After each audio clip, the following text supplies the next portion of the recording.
শুধু একবার কাউকে পাঠান, অনেক মানুষ এসব গুনাহ করা থেকে বেঁচে যাবে। একা আছেন, আল্লাহকে স্মরণ করুন। কষ্টে আছেন, মোহাম্মদ ও আলে মুহাম্মদের উপর দরুদ পড়ুন। মন খারাপ থাকলে ইয়া হাইয়ু ইয়া কাইয়ুমও পড়ুন। টেনশনে থাকলে ইয়া রাহিমও পড়ুন। ফ্রি থাকলে মেসেজটি ফরওয়ার্ড করুন, হে আল্লাহ, আমার উপর এবং তোমার নবীর উম্মতের সকল সদস্যদের উপর তোমার রহমত বর্ষণ করো, আমিন। তথ্য: আপনি কি জানেন পবিত্র কোরআন শুনলে ক্যান্সার হয় না?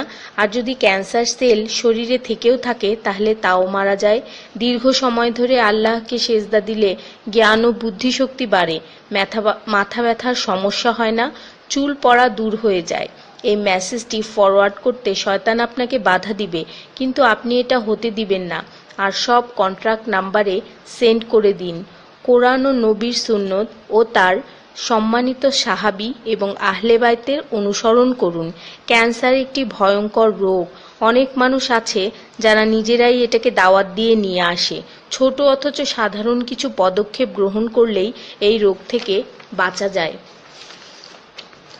বেশিরভাগ মানুষ খাবারের পরপরই পানি পান করে নেয়। খাবারের পর পানি পান করলে রক্তে বিদ্যমান ক্যান্সারের জীবাণু থেকে তৈরি হওয়া ক্যান্সার সেলগুলোকে অক্সিজেন সরবরাহ করে। নবী পাক সাল্লাল্লাহু বলেছেন, খাবারের আগে পানি পান করা শেফা।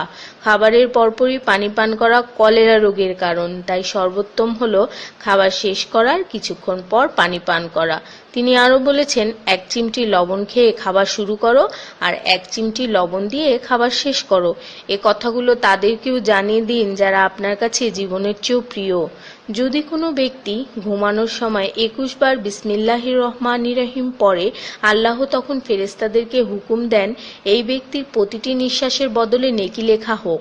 আপনার মোবাইলে যত নাম্বার সেভ করা আছে তাদের সবাইকে এটা ফরওয়ার্ড করুন, আর তখন দেখবেন কত মানুষ আপনার কারণে বিসমিল্লাহ পড়ছে।